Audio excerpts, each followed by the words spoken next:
தொடர்பை கொடுக்கக்கூடிய ராசியே மிதுன ராசிக்காரங்க தான். இப்ப மிதுன ராசின்னு எடுத்துக்கிட்டாவே தகவல் தொடர்புன்னு சொல்லக்கூடிய ராசி இந்த ராசி. பரிவர்த்தனை ராசின்னு சொல்லலாம். ஒரு இடத்துல இருந்து ஒரு இடத்துக்கு பரிமாற்றம் வளர்ச்சியை சொல்லக்கூடிய ஒரு ராசியும், இப்போ நம்ம நாட்டுக்கு அடுத்த நாட்டுக்கு ஒரு பரிவர்த்தனை, ஒரு பரிமாண வளர்ச்சி இதெல்லாம் சொல்லக்கூடியது.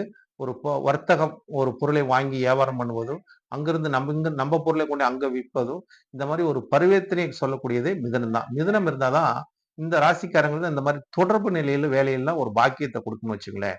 அப்ப இந்த ராசிக்காரங்களுக்கு எந்த ஒரு பரிவர்த்தனை செஞ்சாலும் அவங்களுக்கு யோகத்தை கொடுக்கும். கமிஷன் அடிப்படையில் தொழில் மிகப்பெரிய ஒரு லாபத்தை ஏற்படுத்தி கொடுக்கும். இவங்களுக்கு பாக்கியஸ்தானமாக வரக்கூடியது எதுன்னு கேட்டீங்கன்னா, இவங்களுக்கு பாக்கியத்தை அருளக்கூடிய ராசி கும்ப ராசி தாங்க பாக்கியத்தை அருளும். ஏன்னா இவங்களுக்கு 9வது ராசியா வரக்கூடியது கும்ப ராசி.